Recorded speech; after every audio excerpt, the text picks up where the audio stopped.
Hello, my weight loss winformation friends. Today is a fun episode for me. Not fun as in haha funny, but fun because I think I have come to an amazing conclusion and I want to share this information with you. So the topic for today is compassion plus accountability equal healing, weight maintenance, and living fully. Kind of a long title, and it sounds a little bit math-ish because it's an equation, but I think it's an important equation that could make a big difference in your life. I want to tell you how I came about this topic because it's been brewing for a long time. And it's intentionally placed, this episode is intentionally placed in the lineup of podcast episodes because I wanted it to follow last week's episode on trauma, big T trauma, little t trauma, and how trauma shows up in our lives until we have looked at it and addressed it. So if you haven't listened to last week's podcast episode, I really encourage you to do so now or after you listen to this one, either way. So for years, and I literally mean years, maybe over a decade, I've contemplated and gone over this in my mind a million times about how to synthesize the message that I want to pass on to people, like my legacy message. And I'd really like to present this message through a TED Talk one of these days. And that is definitely on my professional bucket list. This past week, my husband and I were in Orlando. We've been in Orlando a lot this year because we have annual Disney passes, but that isn't why we were there this past week. My husband had a conference there, and so I went with him just to spend some time with him, and I could work from there. So I worked as usual, but I was toiling in my mind, just turning it over, this thought that I've been messing around with for years. And a lot of times I'll receive information in my sleep when I'm processing things. It's like percolating. And if you're not old enough to know what a percolator is, look it up.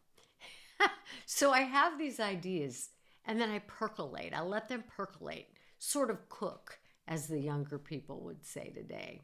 So I made a decision one day last week while we were in Orlando to follow up on something I've been procrastinating about. I wanted to set up a series of guests for the podcasts, and they're really going to be incredible. I've got a few bariatric surgeons coming on, a few psychologists, and some really inspiring bariatric patients. And so I did.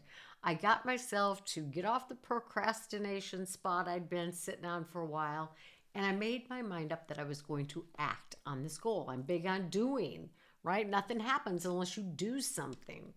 So I did this, and what happened was that a little bit of fire inside of me was relit. And that's a good thing because I've been missing this fire for some time. Not a long time, but I just haven't felt, I'm always passionate about my work, but I felt stuck in this one particular area.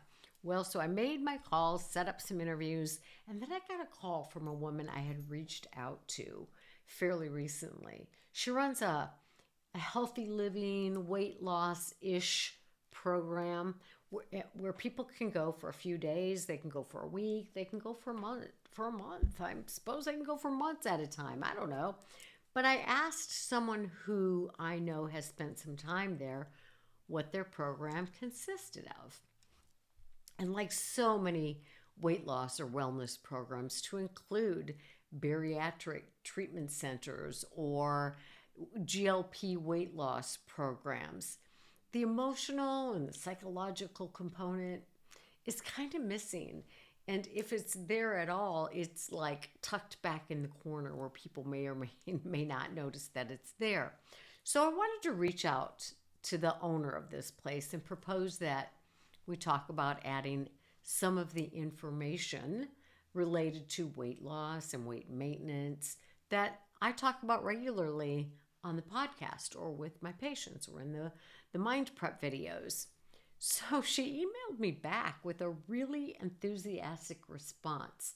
And we are going to meet up and talk, which really kind of lit that fire a little hotter. So that fuel burned a little brighter. And my mind kind of went into overdrive, trying to think of how I want to best distill this core message and what kind of things can I add to maybe her program and programs like that are missing the emotional and psychological change piece. So my core message for me has got to include the trauma information that I talked about last week, because I sincerely, maybe it's because I'm a therapist, but I sincerely believe that most people have experienced some degree of trauma in their life. Maybe it's little t trauma, maybe it's big T trauma.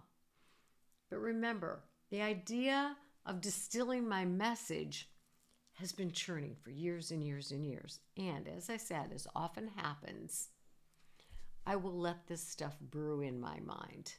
And I was sleeping really, really fitfully. It was terrible. And because I think that sometimes God thinks we need to chat in the middle of the night. And it may be because I don't slow myself down enough in the daytime to hear anything he has to say to me. But I was sleeping fitfully, and I'd wake up and I'd go back to sleep, and I'd kind of be thinking while I'm half awake. I don't know. But I woke up abruptly with this idea, which sometimes happens to me.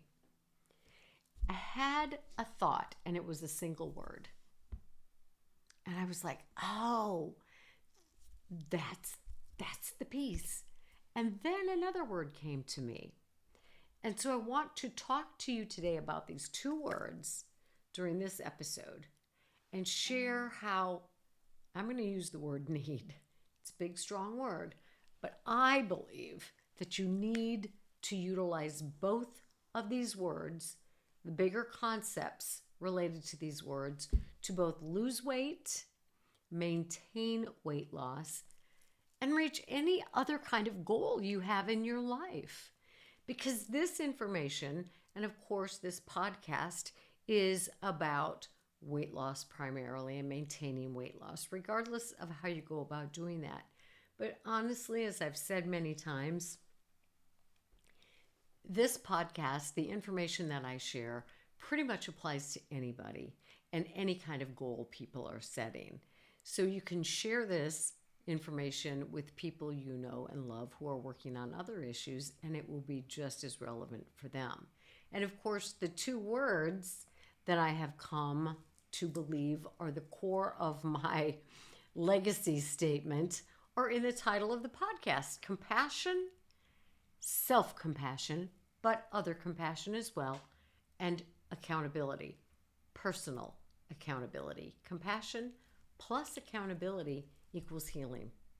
Healing for weight loss, healing for weight maintenance, healing for living fully by going for whatever it is you're going for. So let me explain how I came up with these two words and why they are so critical for your personal growth. Personal growth in general, and specifically for weight loss and weight maintenance.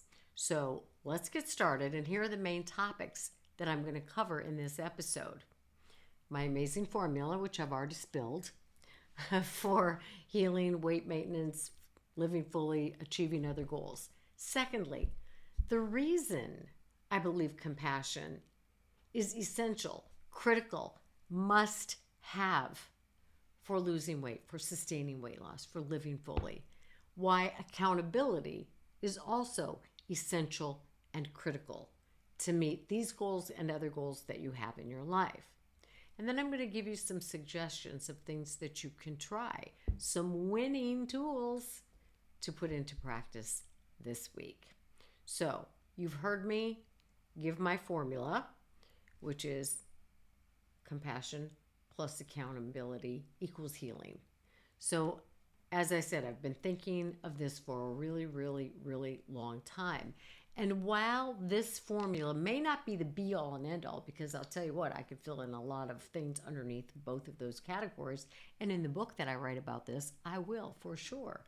But if I were to narrow down what it takes to be a healthy, emotionally, behaviorally, mentally, spiritually, a healthy adult who reaches their goals, I would start with these two things: self-compassion and accountability. This would be the foundation. So again, this podcast is about weight loss and weight maintenance, because I think you can lose weight sometimes without these two things, but the maintenance part, I don't think is going to happen without these two things. So hear me out. Let me cook, as they say. Listen to my rationale, and then I really want to hear from you, because I want to know if you think these two things form a solid foundation for meeting any goal that you have in your life. All right, compassion plus accountability equals living fully. So why is compassion so essential? Absolutely critical.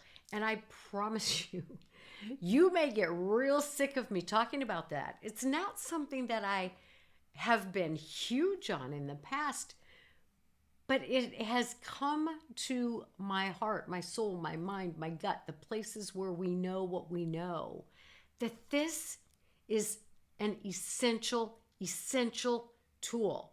So in this formula, although I've used the word compassion, I am going to speak specifically about self-compassion as the focus. I am going to talk about compassion just to kind of define it and, give it a broad meaning. But most people who have experienced trauma, that's partly why we're going to talk about compassion, because not only do we want to have compassion for ourselves, we want to have compassion for other people, which is so much easier for most of us than it is to give ourselves the gift of self-compassion. Secondly, and of critical importance, is, listen up, friends, those of you who struggle with perfectionism, we are never, as human beings, going to do anything perfectly perfect, ever. We will always have setbacks. I mean, think about a professional bowler. That bowler may bowl a perfect bowling score, which I believe is 300. Or a pitcher may pitch a perfect game. Or you may be able to eat perfectly healthy for a day or a week. You may be able to give up alcohol that's a problem for you for a week or a month or Lent. But I'm telling you what, without self-compassion and without accountability, and the reality is, regardless of self-compassion or accountability, no person is going to bowl a perfect game every game for the rest of their lives. No pitcher will ever pitch perfect games for the rest of their career.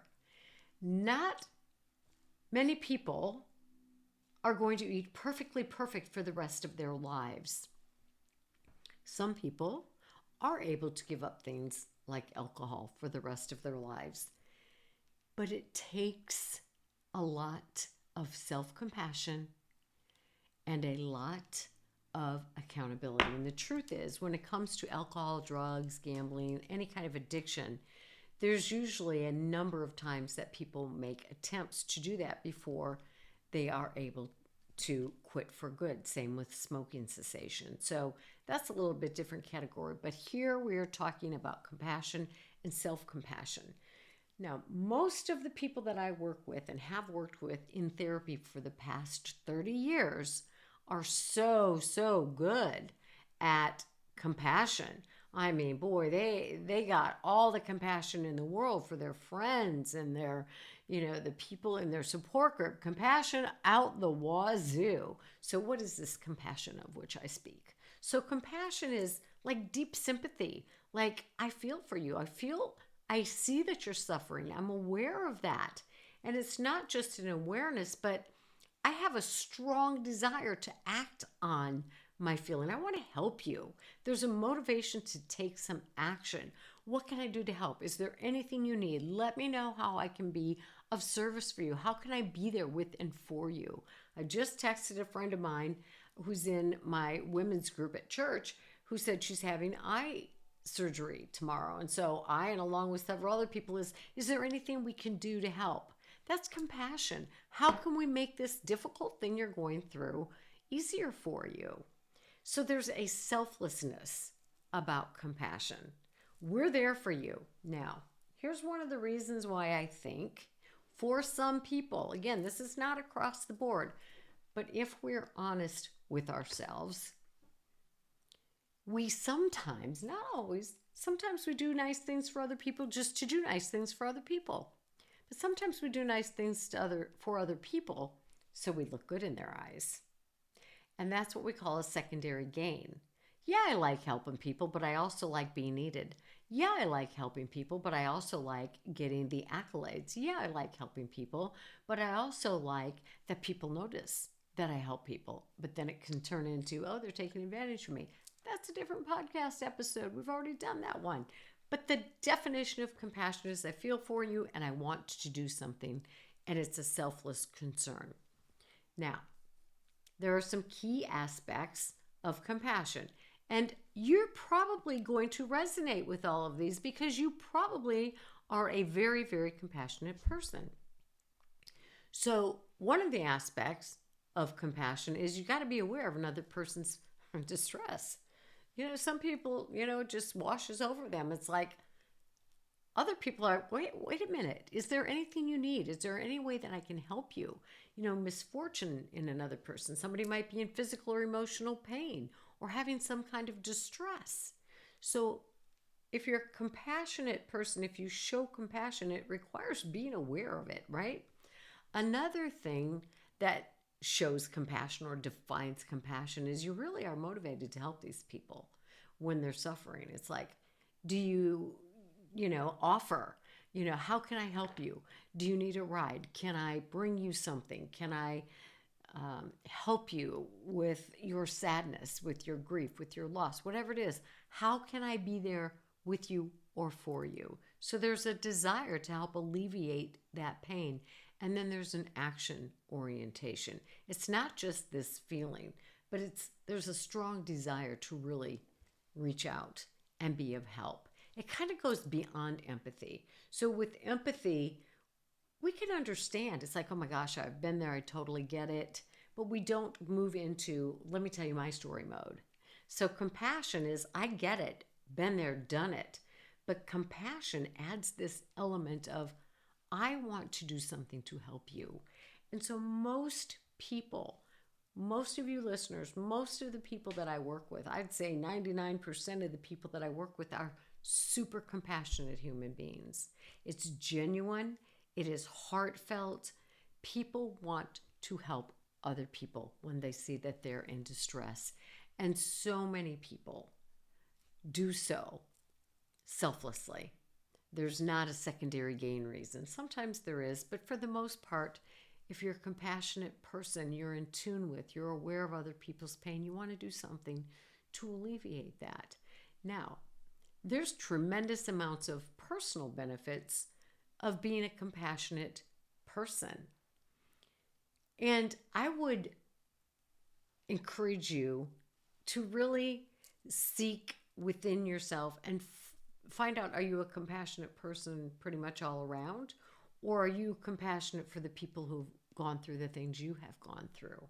I think it's critical that we expand our compassion beyond just the circumstances that we too have struggled. So if you're struggling with weight loss, or you've lost weight and you're maintaining weight, or you've regained weight, you're going to have tremendous amount of compassion for people in a similar situation. That makes a lot of good sense. But are you compassionate for the people who don't have a place to live? Are you compassionate for people who have lost their job and may need an assist financially? Are you compassionate for people who have a drug addiction or some other kind of addiction? Is your passion or your compassion limited? I hope not. Because some of the benefits of being compassionate for your own mental health is that it kind of lowers our depression, our anxiety, our stress, our loneliness. Why? Because we're not judging somebody else. When we're judgmental, we get full of nasty thoughts and, we can get preachy and we can get, and it can help with our stress because we're like, wow. I mean, just the thought and feeling of being judgmental toward people and, getting on your soapbox and saying, well, those people ought to just go get a job. That is not easy in this economy, as you might know. But I feel stress and tension when I think about judging other people. And I feel a decompression in stress when I'm like, you know what? I don't get it, but I can certainly have compassion for them. And I can certainly want to do, when we donate clothes to homeless shelters or when we, donate diapers to Mamas in Need or whatever organization is in your community, Toys for Tots, having compassion for people who are in distress. It's good for our own mental health. And we always feel better when we do something to help other people, which is why it can help lower rates of depression. The other thing, a couple of other things that being compassionate and demonstrating compassion, the doing part, it increases our own emotional resilience, right? It's like, oh, you know what? I'm not going to judge them. And it at least provides an awareness that, I'm not judging them, but I sure am good at judging myself. So we become more aware of our own self-judgment.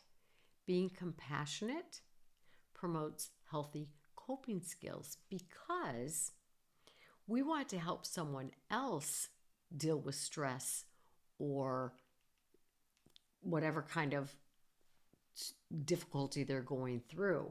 And so we may recommend for them some ways to deal with stress. We may engage with them and finding some social support networks.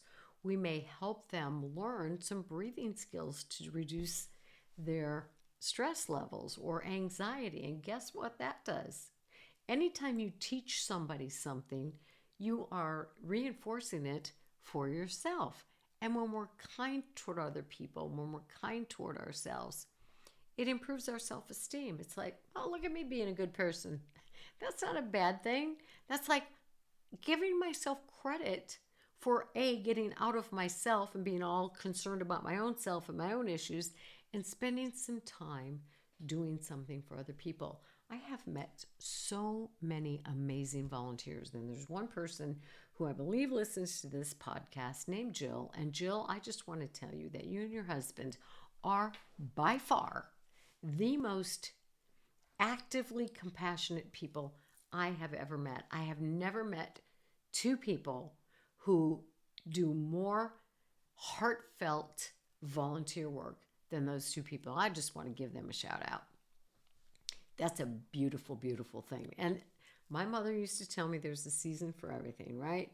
And so if you're like, oh, I don't do much of that, maybe it's not your season. Maybe you're busy raising kids or you're doing, deep into your career and you work overtime to pay the bills.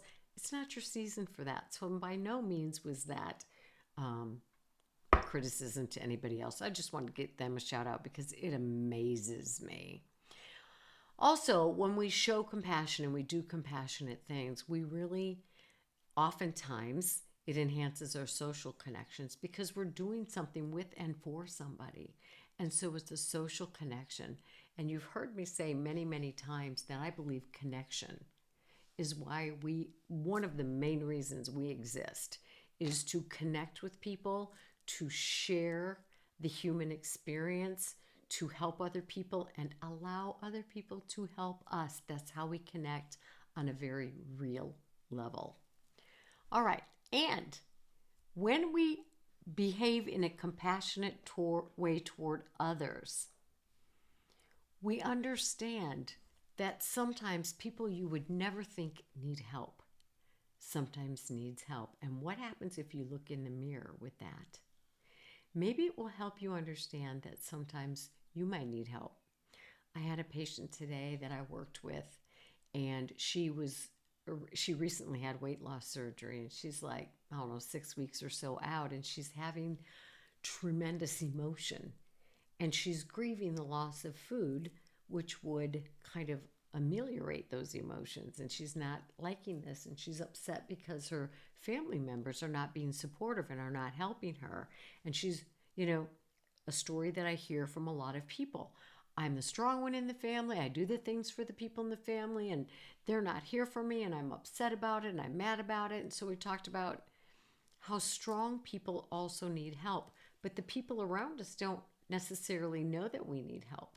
So I encouraged her to go and tell her family members, listen, I know you probably think I don't need help because I'm the strong one, but right now I could really use your support and your kindness, and if you could check in on me and ask how I'm doing. So that's just a little sideline there, that we're not mind readers, neither are other people. So let people know what you need. But we all need help from time to time. We give that to people, but a lot of people are abhorrent to ask for help for themselves. It's hard to do. We don't want to think people think we're needy. Well, we all are. It's called being human. All right. So the brain and the body also benefit from acting compassionately toward other people, because there are neurochemicals in the brain: oxytocin, love hormone, serotonin, dopamine, feel-good hormones. They reduce our own stress and help create a feeling of calm and safety within ourselves, because that's what we're trying to give to another person.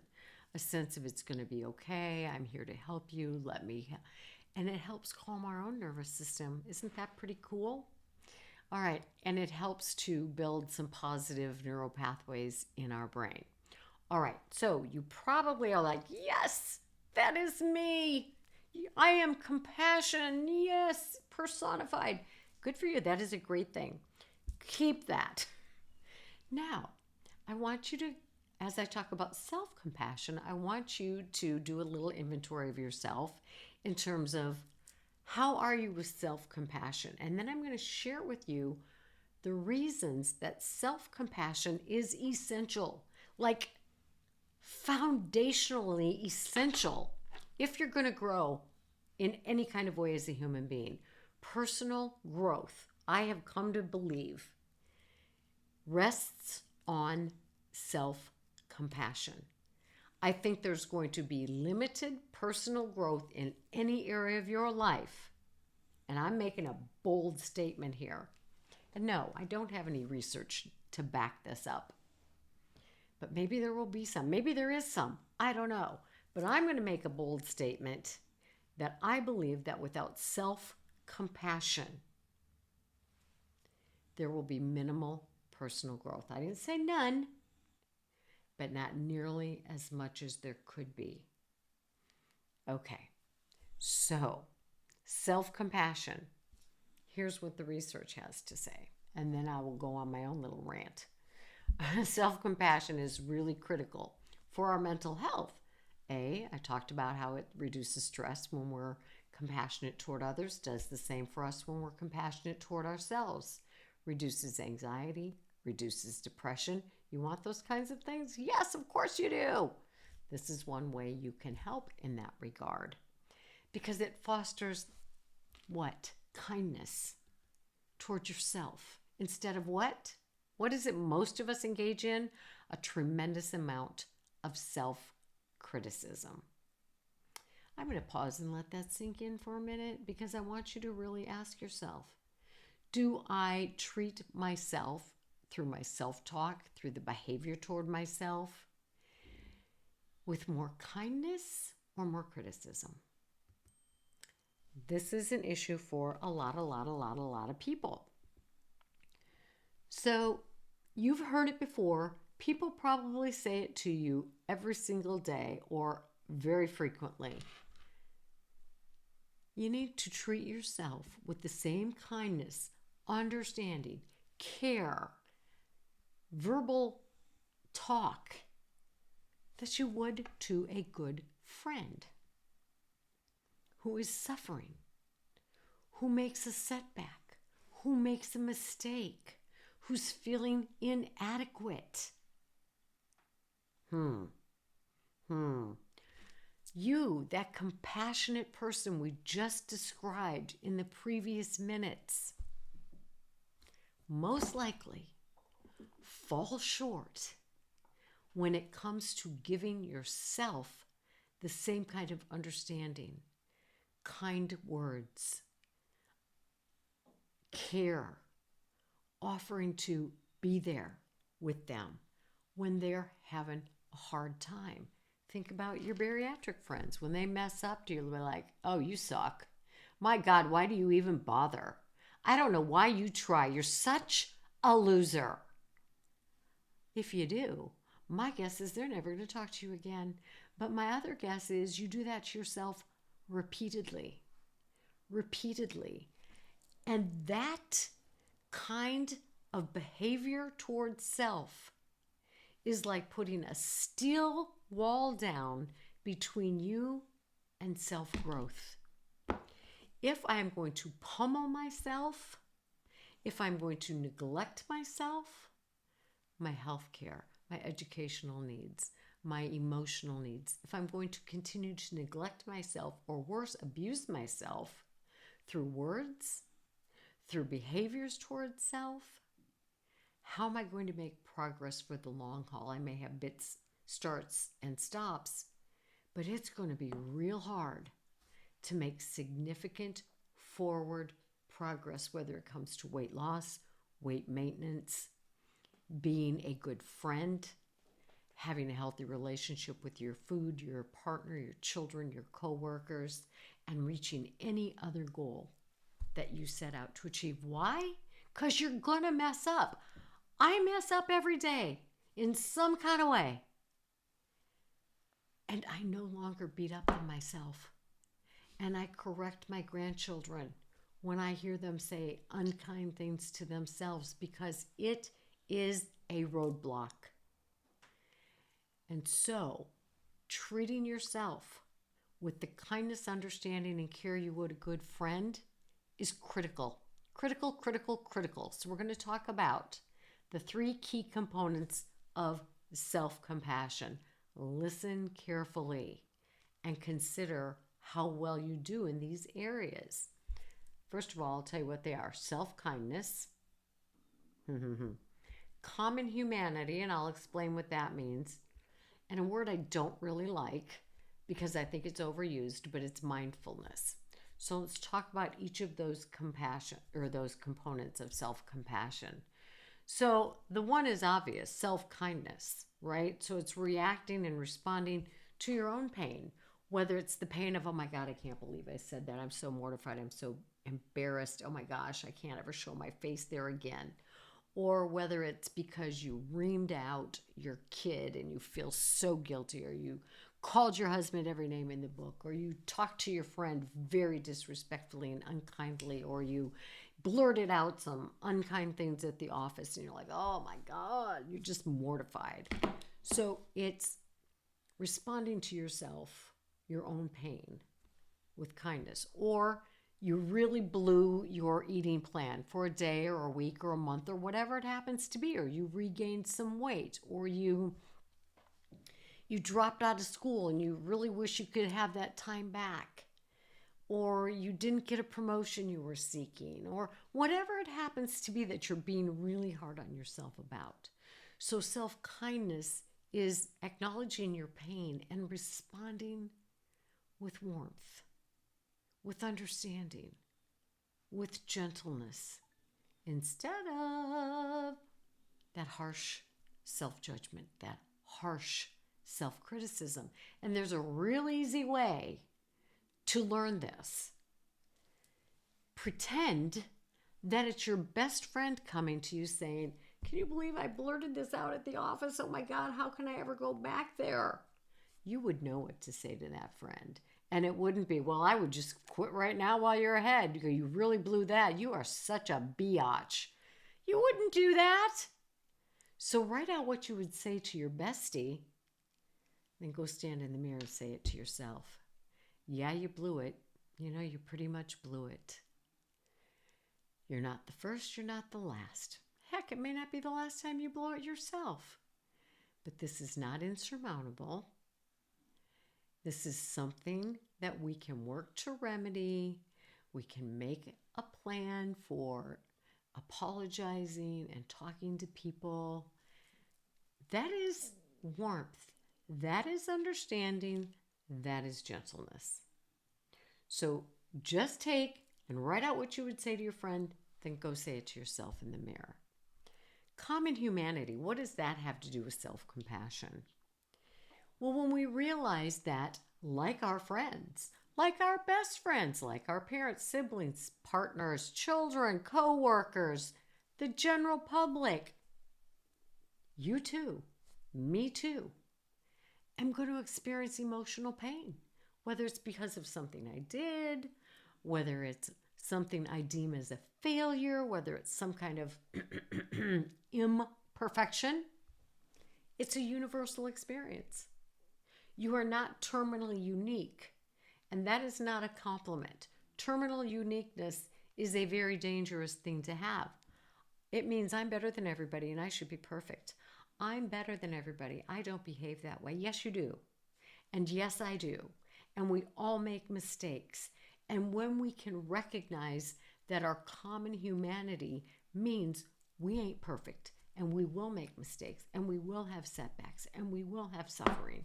And a lot of it we will cause ourselves, because we see a lot of people doing that. We too are part of that collective humanity. So it's like, whew, what a relief. I guess I can ask for help because it's okay for everybody else. But if I'm going to put myself up on this, I'm perfect and different, it's a very unhealthy, it's a protective thing, but it's not healthy. It's like when we talk about terminal uniqueness, it's like, I'm better than everybody else. Well, that is terminal. It's a terminal illness because you're not. You are not perfect. You are not expected to be perfect. You do not have to be perfect. You give yourself the gift of recognizing you're human, just like all the other people in the world. So therefore, you too are allowed to make a mistake. You too can ask for help. And so that self-kindness coupled with recognizing, oh, what a relief, I'm human too. That means I can ask for help and say, you know what, I'm really struggling right now. Could we meet and talk? You know what, I really blew it and I need somebody to process this with because I'm feeling really badly about myself. I'm feeling really insecure after that interview that I just had. I could really use somebody who would listen to me and talk with me about the experience. That's what we're talking about here. And then the third core component of self-compassion, the word I don't really like, but it is true, is mindfulness. I just think it's an overused word. It means paying attention. Just paying attention to yourself. Meaning, I'm paying attention to the thoughts I have about myself. I'm paying attention to the words I say about myself.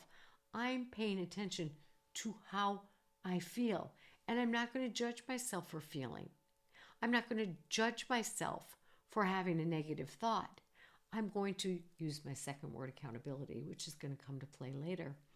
I'm going to do something about that. I'm going to alter that thought to be more self-kind, to be more accepting that I'm human. And I'm going to have thoughts like that. And I'm going to say words like that to myself.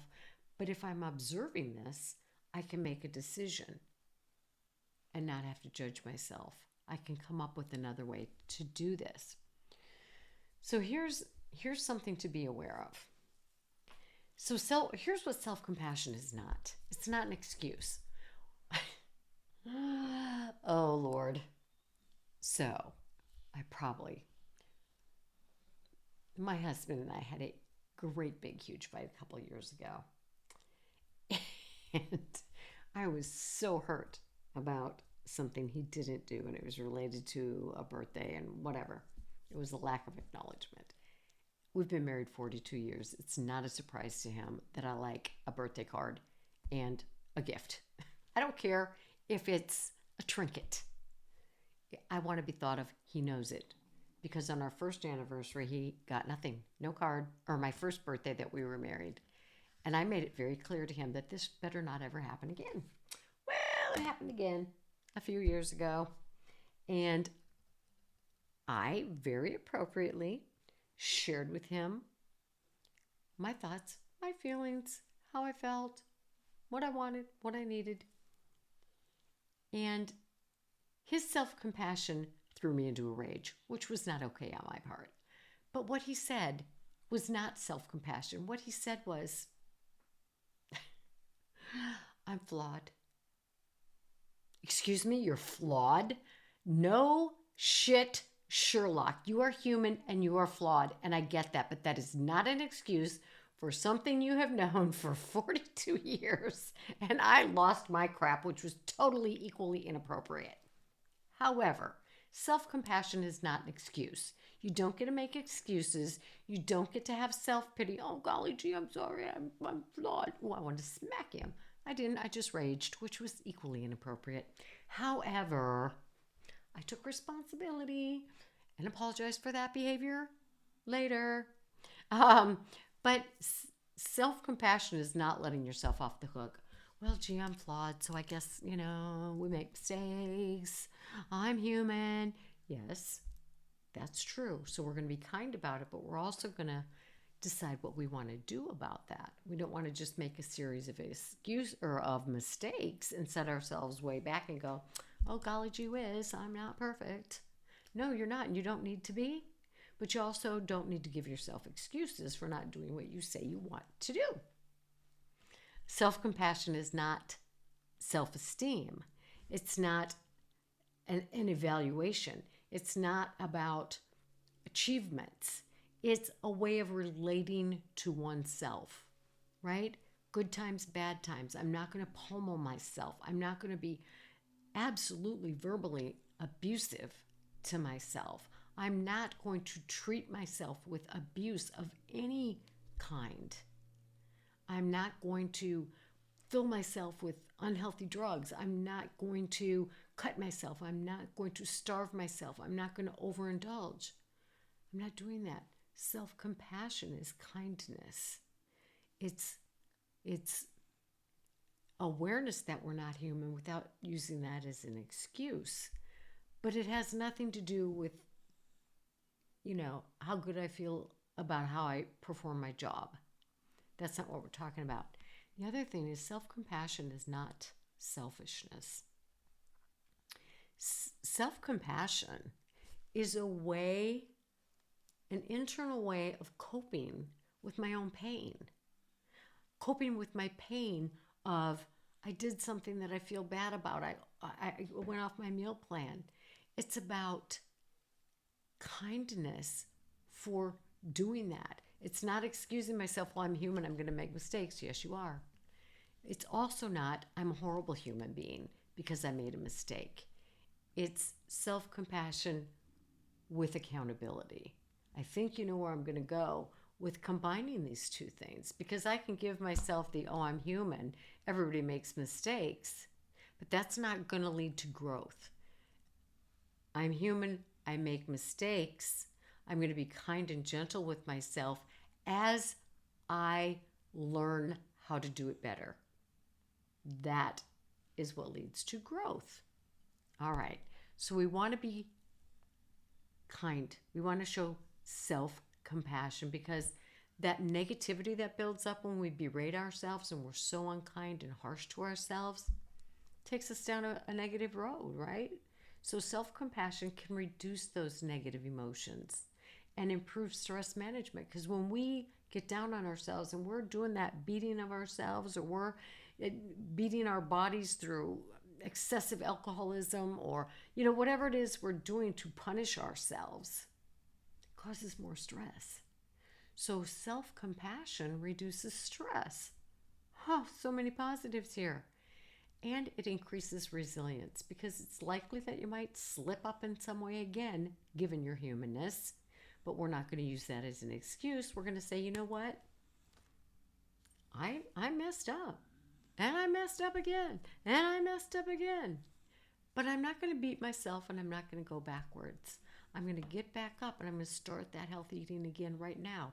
I'm going to call my husband, and I'm going to apologize for my outrage. I'm going to call my friend and apologize for what I said. I'm going to pick myself up right now, maybe 30 minutes later. Give yourself a minute. But you know what I'm saying. Being compassionate actually boosts your self-esteem, and it increases your motivation. Because if I beat on myself, how long is it going to take me to recover from that emotional, pummeling? It might take a while. But if I go, okay, I totally messed up. I'm going to make amends. I'm going to forgive myself. I'm going to pick myself up and move on. I'm more motivated. It's easier to bounce back. I feel good about that. So I can improve my self-esteem. I feel positive. And then it promotes that positive mindset. I think I can, right? The self-efficacy, it improves our self-efficacy. Your mindset is better, and you don't feel so darn alone. Everybody else is doing it right. Why am I doing it wrong? I'm such a loser. I'm going to hide in my room. That's self-pity. That is not self-compassion. Self-compassion says, yes, I made a mistake, just like the other people that I've helped through the same mistake. So I'm going to ask for help. Now, when it comes to weight loss and weight maintenance, here's why this self-compassion is so critical. All of those things I just said, but when we're talking specifically about weight loss, it really reduces the impact of a setback. Because when people try to quit smoking, they try and fail. I don't know what the average number is, but it's a lot. Or when people try to quit drinking or quit doing drugs, there's a lot of relapse involved until, you figure out what you need to do. But if we're compassionate and kind with ourselves, adding the accountability and not just falling into self-pity and despair, it's going to reduce the incidence of setbacks because you're proving to yourself that you can move forward. Self-compassion also helps with a ubiquitous, meaning almost all of us suffer from this, which is body image problems. Almost all of us, myself included, at the age of 65, still at times struggle with body image issues. If I can be compassionate instead of going, oh my God, if I worked out harder, if I go, you know what, I do exercise to the extent that I am going to. I do eat healthy the majority of the time. My body is 65 years old. It is not going to ever again look like it did when I was 20. End of story. So then I can move to appreciation, not just acceptance. Yeah, body acceptance is great, but I want to go further than that. I want to appreciate the fact that I have arms with bat wings, that I can still hold those grandchildren and snuggle them. I have legs that are dimpled like, dimpled legs are. And I can walk a lot of miles on those dimpled legs. And I'm so grateful that I'm able to. So self-compassion helps improve body image and appreciation. Also, absolutely helps with emotional resilience because you've done this. I have done this when I've fallen off the wagon for whatever it is I'm trying to move toward. And you have those emotional verbal pummeling. It takes a long time to recover from that. But if I start going, wait a minute, self-compassion, kindness, accountability, I can get over it much more quickly. I'm not going down that rabbit hole and turning then to other things or eating again to make myself feel better or doing those other things that are not going to improve anything but only actually make the situation worse. So resiliency is much more quick and it increases long-term success because if I don't go down the rabbit hole as far and I start back more quickly, I'm going to have more success. because I'm being kinder. I'm getting back on the horse more quickly. I'm taking a rest when I need to, and then I get back in it. I'm accountable for following through with the things I said I was going to do. So it reduces stress, it reduces emotional eating, because now I'm not mad at myself and I'm not doing the self-abuse thing and the self-pity thing, which leads to more emotional eating. So I'm going in a much more positive way. So if you're going to work on something, start with this business of self-compassion. It is critical. Critical. I am telling you, it is critical. So how do you engage in self-compassion? Well, remember, you have to be aware. Awareness is the first step of change. So when I become aware that I am critical to myself, or I'm harming myself in any kind of physical way, or I'm neglecting my health or myself in any physical way, then I speak to myself kindly. This isn't going to work, Connie. This is only going to get you further down further into a negative spiral. I've shared with you guys before that sometimes when I get really, really, really mad and I don't want to be inappropriate with my behavior, I want to have good emotional regulation. Well, I will sit and stew all by myself and I'll think all the nasty thoughts. I'm like, okay, fine. Well, I can't drink because that's just not going to work because I'm an alcoholic and I don't want to start over with my years. Okay, I'll go smoke a cigarette. That's what I'll do. That'll show them. I'm like, no, I don't like that. It makes my lungs hurt. I'll just write a letter calling him all the nasty names I can think of. And I think of all these things, the revenge fantasy. And then I go, okay, Connie, really? None of that is going to help me. But I burn through that energy, that angry energy. And then I go, you know what? I don't want to hurt myself. I don't want to set myself back. I don't want to set myself into a negative spiral. So once I've burned off all that energy, then I can apply more logic, a lot more self-compassion, speak to myself more kindly, and treat myself more kindly. And affirmations help. And celebrating that I did that work, that I put the effort into stopping the train of negative thought and negative behavior, and I made a choice to re-engage in working toward my goals, putting forth some accountable behavior. I'm doing something positive. A huge, huge part of this self-compassion is being willing to forgive yourself. So, when I lashed out at my husband because he was fallible, which just pissed me off, I went back and apologized to him, but I also forgave myself. Because if I'm going to hold on to, I'm a horrible, horrible person, and my God, how can anybody ever get past that? There are things I did in the past that I have so much shame and sadness about, but I can't live there. If I start thinking about that, I'm going to be like, oh my God, I can't believe it. I can't go there. I have to forgive myself, live in the present, make better decisions, and have self-compassion and be accountable today. So work on forgiving yourself. And then in the weight loss process, more so in the weight maintenance phase, really paying attention to what my body needs.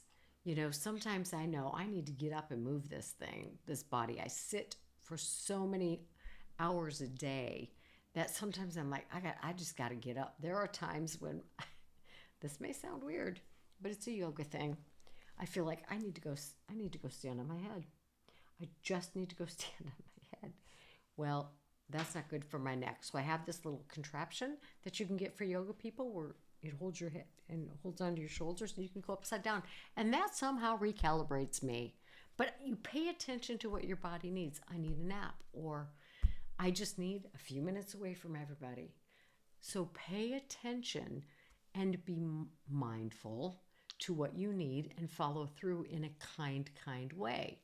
not at the expense of other people or at the expense of your responsibilities, but pay attention to what you need and practice self-care. Do things that are good for you. It is not selfish. It is a way to be your best self. All right, so I've described to you compassion and self-compassion. And I have made it so clear that this has got to be the starting foundation. And when I mean, it just filled me with a knowingness that we have to practice compassion. And I'll tell you, this is a true story, and I've shared it before. But there was one day in my own recovery journey, early on, I don't know how long, but early on-ish. And I said to myself, no more. I am not talking to myself this way anymore. I refuse to emotionally, verbally, or physically pummel myself, cause myself harm. I'm not going to say it was 100% and immediate, but I will say that made a huge difference in my life. And I didn't have the words for it then, but that is when I started practicing self-compassion, realizing I am human, which is not an excuse for not putting forth effort to make change, but it means I am going to make mistakes. And those mistakes do not have to stop me dead in my tracks unless I choose to beat myself up over them. In which case, not only will it stop me from moving forward, it will likely set me back, and I am not doing that to myself. That was a pledge I made to myself, and for the most part, I have kept it. There may be a time when I, hear myself saying something, and I automatically, I refuse. I refuse to do this to myself, and I put forth a kind response. I have no trouble asking for help because I am human and I need help, and sometimes I cannot get myself out of a dark place, or I'm just perseverating on wanting to lash out. I need help to talk through it, to calm down, to look at the consequences. Should I do something like that? So self-compassion is the foundation. It's essential for any kind of personal growth. By itself, however, it might not be enough, because I can be compassionate toward myself all day long and not do anything. And as you have heard me say so many times, if I don't do something, nothing changes if nothing changes. So I have to actively do something, which means my second word perfectly pairs with the first when it comes to getting the growth that I want, whether that's meeting goals, learning to communicate better, working toward a degree, working toward a promotion, working toward being more patient with children, whatever it happens to be. Self-compassion is critical and essential and needs to be paired with accountability. So why? Because at least as an adult, little children, teenagers, yes, they need to be taught these two skills combined, but adults for darn sure. So if you're going to be a healthy adult and you want to get the results that you want in any area of your life, you better add a layer of accountability, because accountability promotes self-growth. It promotes well-being. If I want to be healthier, then I've got to do the healthy things. I've got to do things healthy people do. I've got to eat healthy most of the time. We're not perfect. We don't have to eat perfectly. I have to exercise consistently, not once a month. Healthy people exercise. Healthy people learn new things. So I listen to podcasts, I read books, I talk to people who are smarter than me or have more experience than I do. Healthy people ask for help. Healthy people forgive themselves. So Accountability. I'm going to do the things it takes to get what I want. I'm going to do it with kindness toward myself, but I've got to do it. So we increase self-awareness.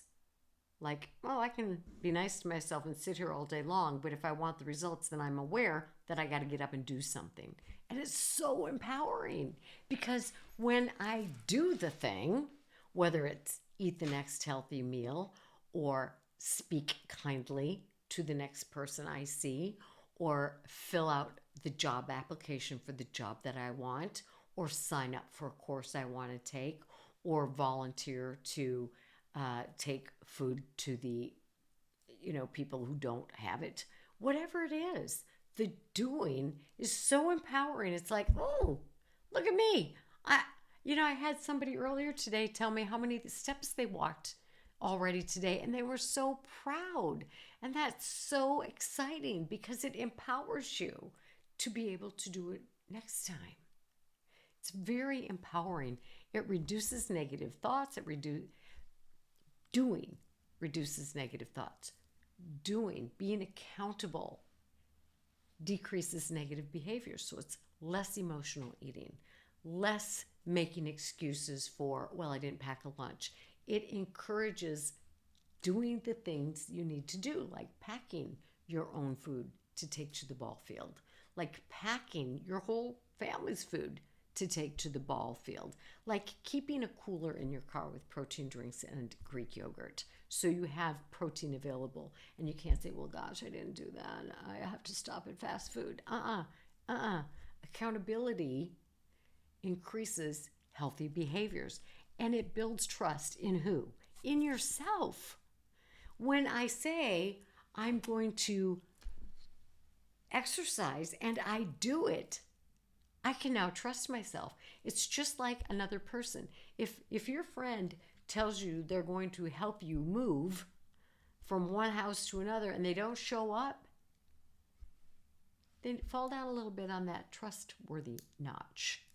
And the more people don't do what they say they're going to do, the less trust you have in them.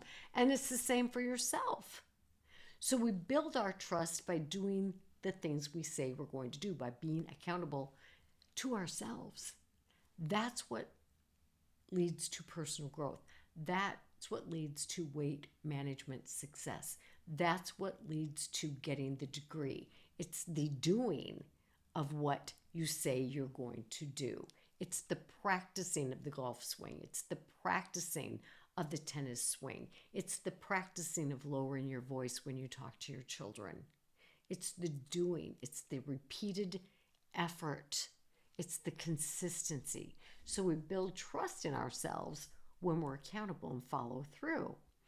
And we decrease the risk of a relapse. Because if I'm accountable and I'm doing what I say I'm going to do and I'm developing trust, it makes me feel better and my motivation is higher. And I like the feeling of doing what I say I'm going to do.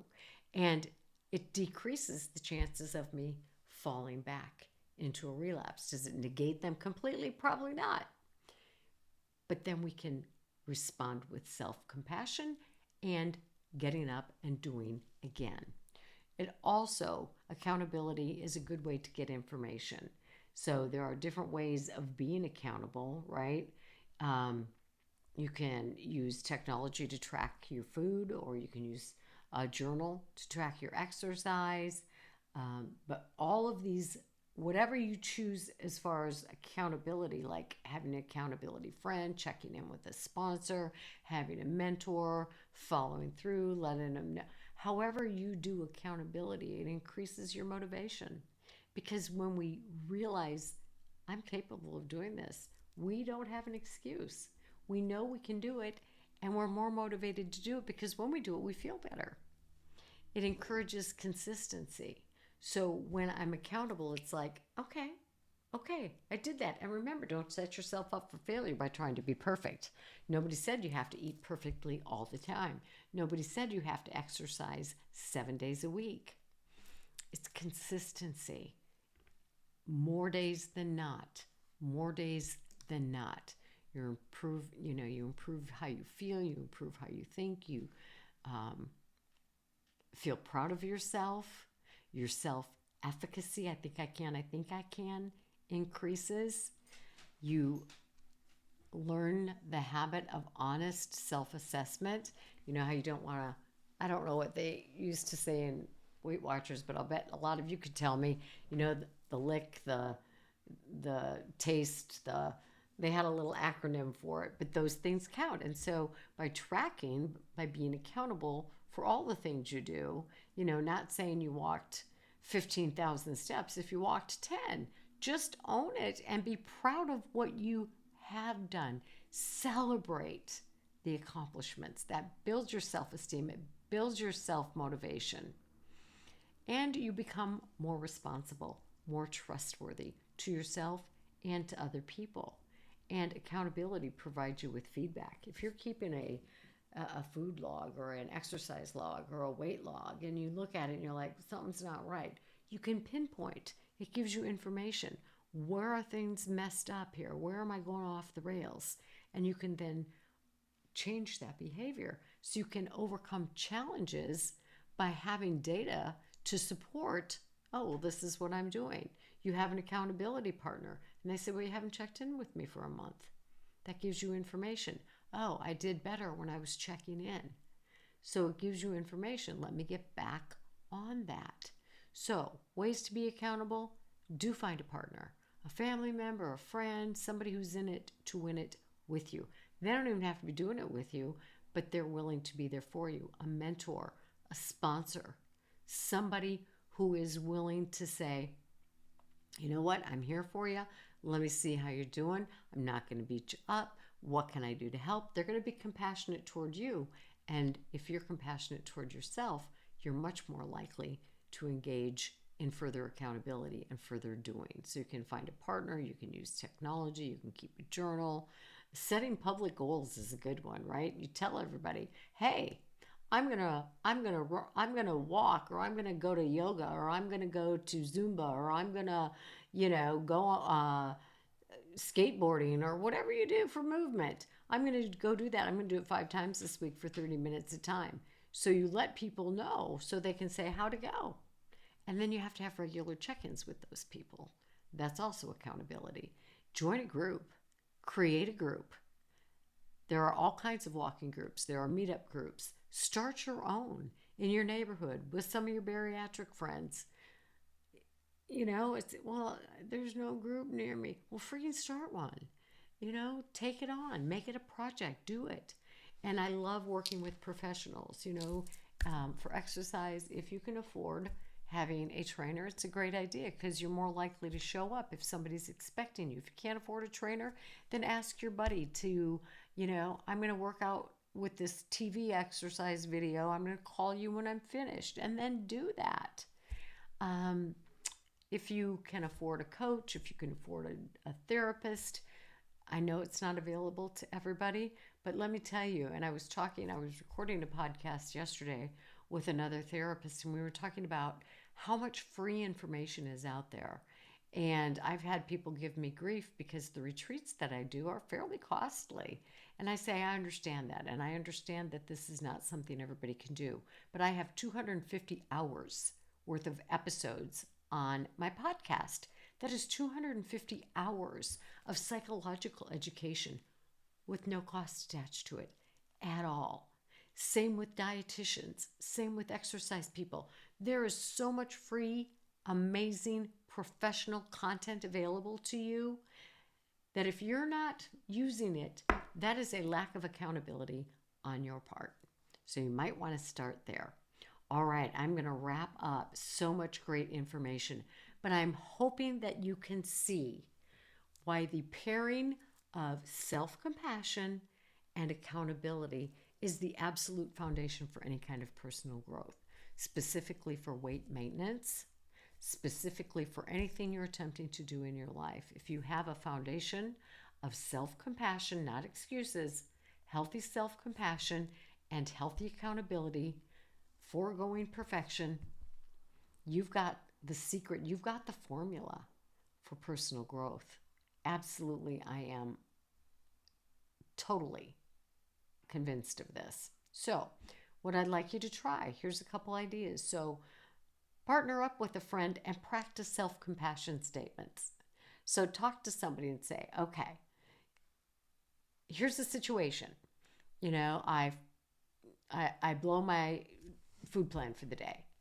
And then say, would this be a self-compassionate statement? And then your friend can say, well, most of it was, but there was the thing you said about, when will I ever learn? Take that part out. So practice self-compassion statements with somebody else who is working on self-compassion, that kindness. And then pick 2 ways this week to engage in increased accountability. Maybe you're not logging your food and you choose that. Maybe you download my Gotta Do 'em sheet from my website and you put it on the fridge and start checking those things off. Maybe you decide you want to join the Berry Aftercare program online, BARI Aftercare. www. Look it up. Join us. You can have a month for free. See how you like it. Find 2 ways to increase your accountability, whatever works for you. I would also really appreciate if you would refer this podcast to somebody or several somebodies or your support group or your bariatric practice or your GLP medical practice. So I am really, really enthusiastic about this podcast. Maybe it's because I've done the blood, sweat, and tears, but I really think there is tremendous helpful and useful information that pretty much everybody could benefit from. So I would really appreciate if you could share this with people. And I don't know much about ratings or scoring on Apple Podcasts or whatever, but if you want to give me a 5, then that would be great. Otherwise, just don't do that. Don't put the effort into that. But remember, my friends, we are talking about you. We're talking about your health. We're talking about your responsibility for your own health, and that applies to this day and every single day. Thank you so much for listening to this. I so look forward to your feedback about this episode and the information presented here. Again, thanks. Make it a great day. Appreciate you much. Bye-bye.